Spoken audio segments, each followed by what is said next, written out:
Hello everyone, welcome back to our channel. तो कैसे हैं आप लोग? आई होप आप सभी अच्छे होंगे।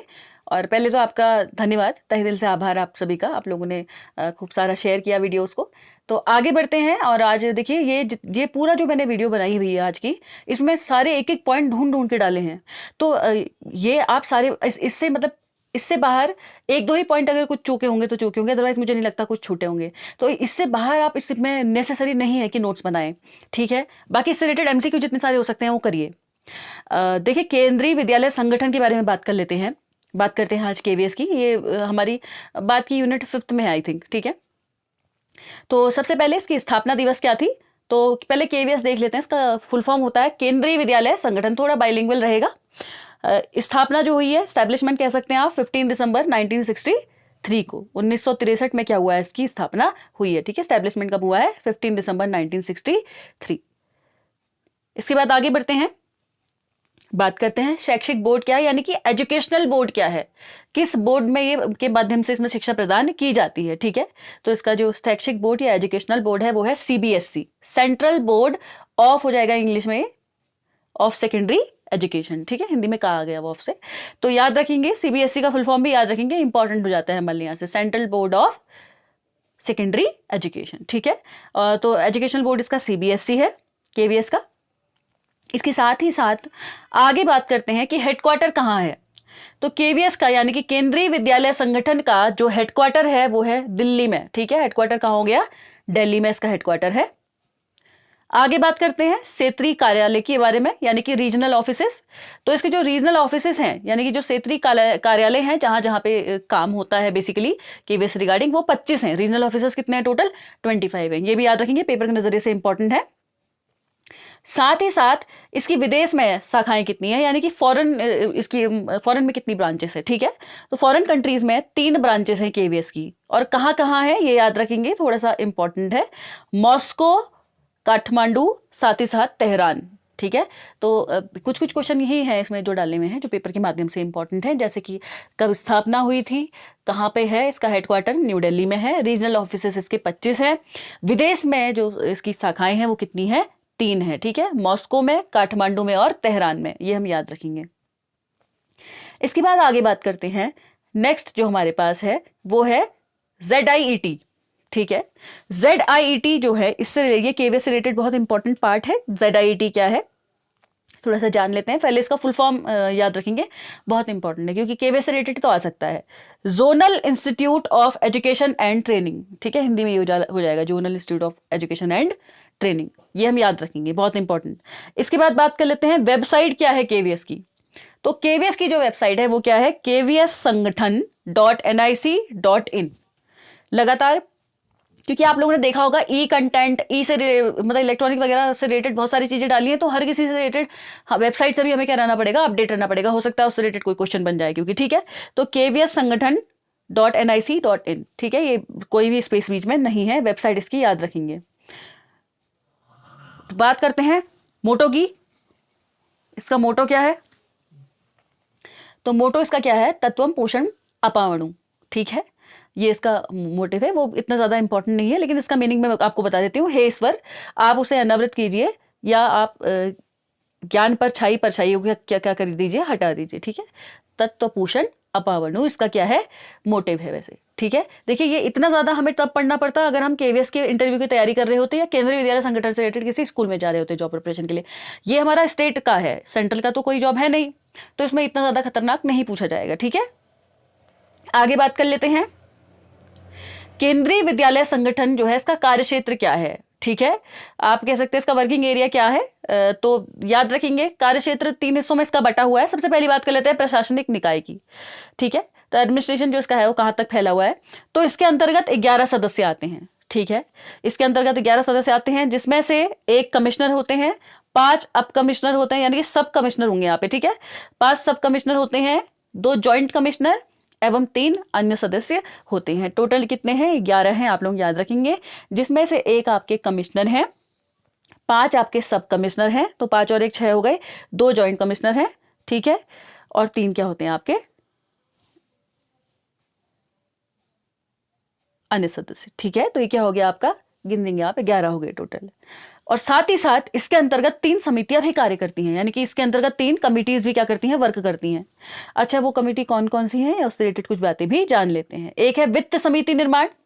वित्त समिति निर्माण मतलब आप लोग समझ रहे होंगे, जो क्या करेगी, वित्तीय रूप से काम करेगी, यानी कि फंड कहाँ से रेस करना है, कहाँ से फंडिंग होनी है स्कूल में, पूरे जो जितने भी हमारे ऑल ओवर इंडिया में और इसके साथ साथ फॉरेन में भी हमारे जो फैले हुए हैं केंद्रीय विद्यालय संगठन, तो इसके लिए कितनी फंड की रेजिंग होनी है, कहाँ कहाँ पे क्या कमियां हैं, ये सारी चीजें ये देखती हैं, ठीक है, समितियां।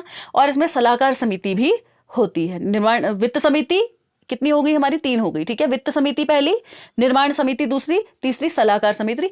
सलाहकार समिति को आप समझ ही रहे होंगे, एडवाइजरी कमेटी इसके अंदर भी होती है। ये दोबारा से कैब की फुल फॉर्म कमेंट सेक्शन में कमेंट करके बताइएगा, सिलेबस में है, ठीक है। तो हम याद रखेंगे 3 इसमें क्या है, समितियां इसके अंतर्गत कार्य करती हैं और सदस्य कितने हैं, 11। अब आगे बात कर लेते हैं क्षेत्रीय स्तर, यानी कि रीजनल तौर पे अगर हम बात करें तो ये क्या है, तो एक उच्च अधिकारी, 3 शैक्षिक अधिकारी तथा कर्मचारी जो कि क्षेत्रीय स्तर पर गठित होने वाली सीबीएसई की परीक्षाओं का सफल निर्माण एवं क्रियान्वयन का कार्य करते हैं। यानी कि ये मेन काम क्या होता है, क्षेत्रीय स्तर वालों का काम होता है जो एग्जाम कंडक्ट कराना होता है, कैसे सब ये जो एग्जाम कंडक्ट कराने हैं इसमें कोई चीटिंग वगैरह ना हो, और किस तरीके से ये जो एग्जाम है कंडक्ट कराने हैं, इसकी सारी जो प्रोसेसिंग होगी वो कैसी होगी, किस तरीके से एडवांसमेंट जो आ गए हैं, सिलेबस चेंज हो रहा है उसके अकॉर्डिंग पेपर होना चाहिए, तो ये सारे काम ये करते हैं, ठीक है। आगे बढ़ते हैं, स्थानीय स्तर के बारे में बात कर लेते हैं, ठीक है। तो स्थानीय स्तर क्या है, ये जो लोकल आपका स्तर हो जाएगा, केवीएस द्वारा विद्यालय प्रबंधन समिति अर्थात एसएमसी, यहाँ पे मैंने जबरदस्ती लिख के लिखा है ताकि आप लोग याद रखेंगे। एसएमसी का फुल फॉर्म हमें याद रहना चाहिए, पेपर के नजरिए से इंपॉर्टेंट है। स्कूल मैनेजमेंट कमेटी, क्यों, क्योंकि ये सारी चीजें जो हैं आरटीई के अंतर्गत भी आती हैं, आरटीई भी हमारे सिलेबस में, और अन्य चीजें भी बहुत सारी डाली हैं जिसमें आएगी, ठीक है। तो याद रखेंगे स्थानीय स्तर पर केवीएस के द्वारा क्या किया जाता है, एसएमसी का गठन किया जाता है, ठीक है, जिसका मुखिया कौन होता है, डीएम, यानी कि डिस्ट्रिक्ट मजिस्ट्रेट के मुखिया होते हैं, ठीक है। डिस्ट्रिक्ट मजिस्ट्रेट को हिंदी में क्या बोलते हैं, कमेंट सेक्शन में जरूर बताइएगा। आगे बढ़ते हैं कि 1963 में 1963 में ये जो स्कूल थी इनकी संख्या लगभग कितनी थी, तो ये एक अलग से पॉइंट था इसलिए ये भी मैंने नोट डाउन करवा दिया, कितनी थी, 20। 1963 में इन स्कूलों की संख्या लगभग 20 थी, ठीक है। अब बढ़ते बढ़ते बढ़ते चले गए हैं, आप कितनी है कमेंट सेक्शन में कमेंट करके बताइएगा करंट का डेटा। आगे बात करते हैं केवीएस के उद्देश्य क्या है, यानी कि ऑब्जेक्टिव्स ऑफ केवीएस क्या है। तो पहला है स्थानांतरित पदों पर कार्यरत कर्मचारियों के बच्चों के समान शिक्षा समान पाठ्यक्रम के साथ प्रदान करना। मैं आपको थोड़ा सा पहले बता देती हूँ केवीएस मेनली काम क्या करता है। केंद्रीय विद्यालय संगठन ये एक सेंट्रल बॉडी है, ठीक है, इसका हेडक्वार्टर दिल्ली में है, आपको पता है ये। तो केवीएस जो है जनरली ये जितने भी आप लोगों ने देखा होगा सेना में कार्यरत जो लोग होते हैं, सेना में कार्यरत लोगों का क्या होता है, ट्रांसफर होता है। अगर सेना में कार्यरत लोगों का स्थानांतरण होता है किसी कारणवश, तो ऐसा मेक श्योर कराया जाता है कि जिस इलाके में उनका ट्रांसफर हो रहा है वहां कम से कम केंद्रीय विद्यालय तो जरूर हो। वहां अगर केंद्रीय विद्यालय होगा तो उनके बच्चे, कर्मचारियों के बच्चे वहां पढ़ पाएंगे, ठीक है। इसके लिए स्कूल बनाए गए हैं, इसलिए इतने सारे रीजनल ऑफिसर्स आपको देखने को मिल रहे हैं। ब्रांचेस तो इसकी बहुत ही ज्यादा है, नंबर ऑफ स्टूडेंट भी बहुत ज्यादा है, नंबर ऑफ स्कूल्स भी बहुत ज्यादा है, 12,000 समथिंग से तो ऊपर हैं। तो मतलब लेकिन number of schools plus number of student तो हमें तब पढ़ने पड़ते जब हम केवीएस की तैयारी कर रहे होते हैं ना, तो इसलिए वो एडिशनल इन्फॉर्मेशन नहीं ऐड की गई क्योंकि हमारे काम की नहीं है फिलहाल। तो याद रखेंगे हम, ये मेन मुद्दा क्या है, जो सेवा में कार्यरत जो भी आपके कह सकते हैं आप बीएसएफ और सीआरपीएफ और एसएसबी वगैरह भी इसमें इंक्लूड होते हैं। इनके जो क्या होते हैं मेन इसमें जो मिलिट्री वर्क में जो होते हैं उनसे रिलेटेड उनके लिए बच्चों के लिए बनाए जाते हैं ताकि उनका क्या हो, अगर उनका स्थानांतरण हो तो उसके लिए क्या आ सके, काम आ सके, ठीक है। आई होप यहाँ तक समझ में आ रहा हो। तो पहला उद्देश्य क्या है कि स्थानांतरित यानी कि ट्रांसफर होने पे जो कार्यरत कर्मचारी हैं सेंट्रल पोस्ट में, ऑब्वियस सी बात है ये सारे बीएसएफ सीआरपीएफ एसएसबी वगैरह ये सबके, तो उनके बच्चों को क्या हो, शिक्षा प्रदान की जाए, ठीक है। और पाठ्यक्रम, और देखिए पाठ्यक्रम क्योंकि ना चाहे पूरे देश में जहां भी फैले हुए सब जगह बोर्ड क्या है, शैक्षिक जो आपका वे है वो क्या है, एजुकेशन जो आपका इसने बोर्ड लागू किया है सीबीएसई ही है, तो सब जगह सेम ही पढ़ाई होगी इस तरीके से। आगे बात करते हैं विद्यालयों में आधुनिक तकनीक एवं आवश्यकता के अनुरूप शिक्षा प्रदान करना, यानी कि आप लोगों को पता है टेक्नोलॉजी बढ़ती जा रही है, तो टेक्नोलॉजी बढ़ती हुई टेक्नोलॉजी के साथ साथ ये भी बहुत जरूरी है कि कंप्यूटर हो। आप लोग देख सकते हैं सबसे ज्यादा करिकुलर एक्टिविटीज कहीं कराई जाती है ना, तो वो केंद्रीय विद्यालय संगठन है। ऐसा नहीं है कि और स्कूलों में नहीं कराई जाती, सभी जगह कराई जाती है, लेकिन यहाँ टाइम टाइम पे कोड ऑफ कंडक्ट ये सारी चीजें बहुत ज्यादा कराई जाती हैं। करिकुलम पे बहुत ज्यादा ध्यान दिया जाता है कि पढ़ाई के साथ साथ अन्य को करिकुलर एक्टिविटीज भी क्या हो, लगातार होती रहे, और साथ ही साथ आधुनिक तकनीक का बच्चा यूज करते हुए आगे बढ़े। इस पर भी बहुत ज्यादा क्या दिया जाता है, आए दिन इसमें अगर आप इसकी ऑफिशियल वेबसाइट पर जाएंगे तो वहां नए अपडेट्स होते रहते हैं कि आज इन्होंने ये कराया है। तो मतलब ये क्या, आधुनिक तकनीक का यूज करते हुए उसके अनुसार शिक्षा प्रदान करने की भी क्या करते हैं, कोशिश करते हैं। ठीक है, इसकी बात कर लेते हैं। विद्यालय का विकास तथा उसमें गुणवत्तापूर्वक तत्वों का क्या करना, समावेश करना।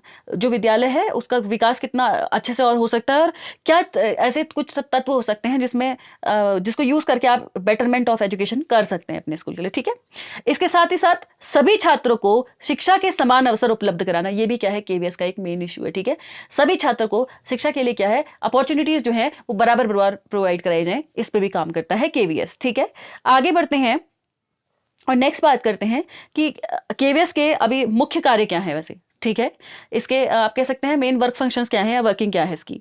तो केवीएस का कार्य है नीति निर्माण एवं कार्यों के उत्तम क्रियान्वयन हेतु निरंतर प्रयास करना। केवीएस का जो मेन कार्य है वो है नीति निर्माण, ये पॉलिसीज वगैरह बनाता है, साथ ही साथ अपने कार्यों के लिए मतलब कितना बेटरमेंट हो सकता है सेंट्रल लेवल पे, जो जो सभी जगह अलग अलग स्कूल है, वो कितना बेहतर अपने स्कूल को प्रोवाइड कर सकता है ये संगठन, वो कराने की कोशिश करता है। इसके बाद बात करते हैं नवीन केंद्रीय विद्यालय की स्थापना हेतु अपनी मंजूरी देना एवं मानदंडों का निर्माण करना तथा निरीक्षण देना। ठीक है, ये देखिए कोई भी अगर सेंट्रल गवर्नमेंट के अंडर होता है, अगर कहीं भी उनको लगता है कि हाँ इस रीजन में एक केवीएस और खोला जा सकता है, तो वो क्या करती है, ये केवीएस पूरा उसके अंतर्गत काम करता है कि हाँ इस नए स्कूल की स्थापना यहाँ पे की जा सकती है, और उसको उसके हेतु मंजूरी देता है। और कुछ कुछ क्राइटेरिया होते हैं, वो क्राइटेरियाज अगर फुलफिल हो पा रहे होते हैं वहां, तो वहाँ एक स्कूल फिर खुलता है। ठीक है, और साथ ही साथ इसका निरीक्षण करना भी इसका एक कार्य है।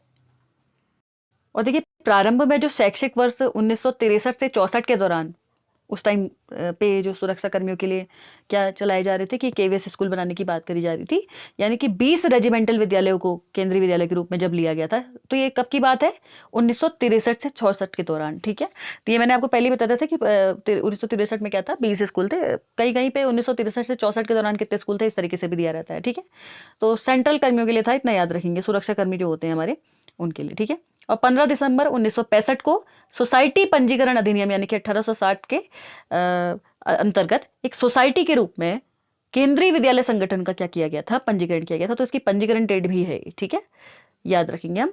और इसके साथ साथ हम ये याद रखेंगे कि इसका मुख्य उद्देश्य क्या है। तो केवीएस का प्रमुख उद्देश्य देश तथा विदेश में स्थापित सेंट्रल स्कूलों की, और केवीएस का जो प्रमुख उद्देश्य है वो देश तथा विदेश में स्थापित जो हमारे सेंट्रल स्कूल हैं उनको ले साधन उत्पन्न कराना है, ताकि उनका जो वहाँ क्या कमियां हैं इंफ्रास्ट्रक्चर में, तो कुछ कमी नहीं है, या रख रखाव या नियंत्रण, इन सब का काम करता है। ठीक है, और संगठन का संपूर्ण यानी कि वित्त पोषण जो है, कह सकते हैं आप पूरी तरीके से जो फाइनेंशियल पैसा आता है वो किसकी तरफ द्वारा आता है, भारत सरकार द्वारा आता है। इतना याद रखेंगे। ठीक है, जैसे आप लोगों ने देखा होगा और हर जगह के लिए क्या होता है, 60:40 होता है, या कहीं पे 85:15 होता है, राज्य का कुछ और सेंट्रल का कुछ, लेकिन यहाँ पे क्या है, सारा पैसा भारत सरकार द्वारा ही आता है। ये एक इंपॉर्टेंट लाइन हो जाती है। ये कुछ इंपॉर्टेंट पॉइंट है केवीएस से रिलेटेड, कि केवीएस के जो कुछ उन्होंने अपने ऑब्जेक्टिव्स बनाए हुए हैं, उन उद्देश्य के पालन हेतु कुछ मानदंड भी उन्होंने बनाए हुए हैं, जैसे कि सभी केंद्रीय विद्यालयों के लिए एक जैसी ही पाठ्य पुस्तकें लगेंगी तथा द्विभाषी यानी कि हिंदी तथा अंग्रेजी शिक्षण का माध्यम है। यानी ध्यान दीजिएगा, ये बहुत इंपॉर्टेंट लाइन है। आप लोगों को पता है सीबीएसई के अंदर इंग्लिश मीडियम इन जनरल चलता है, लेकिन वहाँ पे हिंदी तथा इंग्लिश दोनों ही भाषा का यूज किया जाएगा। इसके तहत ये बातें की गई हैं। और साथ ही साथ जितने भी केंद्रीय विद्यालय हैं सभी जगह एक ही पाठ्य पुस्तक है, क्योंकि आपको पता ही है एजुकेशन का जो मीडियम है वो क्या है, सीबीएसई है, ताकि कोई ये जो बच्चे हैं जिनके फादर का ट्रांसफर इधर से उधर हो जा रहा है उनको कोई प्रॉब्लम ना आ सके, इसके लिए ये कराया गया है। केंद्रीय माध्यमिक शिक्षा बोर्ड से सभी केंद्रीय विद्यालय संबद्ध है। ठीक है, याद रखेंगे आप, सीबीएसई बोर्ड से क्या है, संबंधित है। साथ ही साथ सभी केंद्रीय विद्यालय सह शिक्षा एवं मिश्रित विद्यालय यानी कि क्या है, कोएड स्कूल है, आपको पता ही है ना, कोएड स्कूल है, यहाँ पे लड़का लड़की दोनों एक साथ पढ़ते हैं। ये आपको बस एक चीज बताई गई है, सभी एक जैसे ही हैं। और साथ ही साथ शैक्षणिक क्षेत्र में उत्कृष्टता बनाने के लिए सतत क्या है, प्रयासरत, यानी कि अपनी बेहतर छवि बनाने के लिए लगातार क्या करता रहता है, प्रयास करता रहता है केवीएस। इसके 4 मेन मिशन के बारे में बात कर लेते हैं। केंद्रीय विद्यालय के प्रमुख 4 मिशन क्या क्या है, रक्षा तथा अर्धसैनिक जो बलों के कार्मिक होते हैं, उसके लिए डिफेंस के जो काम करते हैं, उनके सहित केंद्रीय सरकार के स्थानांतरित कर्मचारियों के यानी कि सेंट्रल गवर्नमेंट के जो बच्चे हैं जो इधर से उधर ट्रांसफर हो जाते हैं, उनके लिए शिक्षा को एक समान पाठ्यक्रम के तहत प्रदान करना और उनकी शैक्षिक आवश्यकताओं को क्या करना, पूरा करना। ठीक है, इसके साथ साथ नेक्स्ट क्या है, विद्यालयी शिक्षा को उत्कृष्टता के शिखर पर पहुंचाना। और नेक्स्ट क्या है, केंद्रीय माध्यमिक शिक्षा बोर्ड यानी कि सीबीएसई, राष्ट्रीय शैक्षिक अनुसंधान एवं प्रशिक्षण परिषद यानी कि एनसीईआरटी जैसे अन्य शैक्षिक निकायों के सहयोग से शिक्षा में प्रयोगात्मकता तथा नवाचारों को प्रारंभ करना और उन्हें बढ़ावा देना। ये तो आप लोगों को पता ही है, सीबीएसई बोर्ड चलाया भी जा रहा है अगर, तो किताबें तो एनसीईआरटी की ही है ना, तो एनसीईआरटी की मदद से प्लस सीबीएसई की मदद से वहां पर क्या करना, काम करना और नवाचारों का प्रारंभ करना। ठीक है, ये इंपॉर्टेंट लाइन हो जाती है क्योंकि सीबीएसई और मतलब एनसीईआरटी तो हमारे सिलेबस में डाला गया है अलग से। इसमें है, इसके बाद है बच्चों में राष्ट्रीय एकता और भारतीयता का विकास या भावना का विकसित करना। ठीक है, बच्चों में देखिए क्या है, इंटीग्रिटी लाना है एक तरीके से। ठीक है, क्योंकि सभी क्या है एक जैसा ही चीजें पढ़ते हैं, इनकी प्रार्थना भी सब जगह की एक ही है, तो ये सब चीजें। अब मुझे कमेंट सेक्शन में कमेंट करके जरूर बताइएगा कि आज की क्लास कैसी लगी। और इसके बाद जल्द ही थोड़ा काम चल रहा है आप लोगों के लिए। आप सोच रहे हैं कि जितनी भी ये फिलोसफी आपको पढ़ा चुकी हूँ, फिलोसफिकल चीजें, वो सभी एक वीडियो में एक साथ कराने की कोशिश करेंगे, जितने भी हो पाएंगे, 5-6 या जितने भी हो पाएंगे, उन सभी उससे रिलेटेड जितने इंपॉर्टेंट बिंदु हैं, साथ ही साथ कुछ अगर एमसीक्यू हो पाए तो। ठीक है, तो कमेंट सेक्शन में कमेंट करके जरूर बताइएगा अगर आपको क्लास इन्फॉर्मेटिव लगी हो तो। ठीक है, और प्लीज़ लाइक और शेयर करिएगा ज़्यादा से ज़्यादा। Thank you.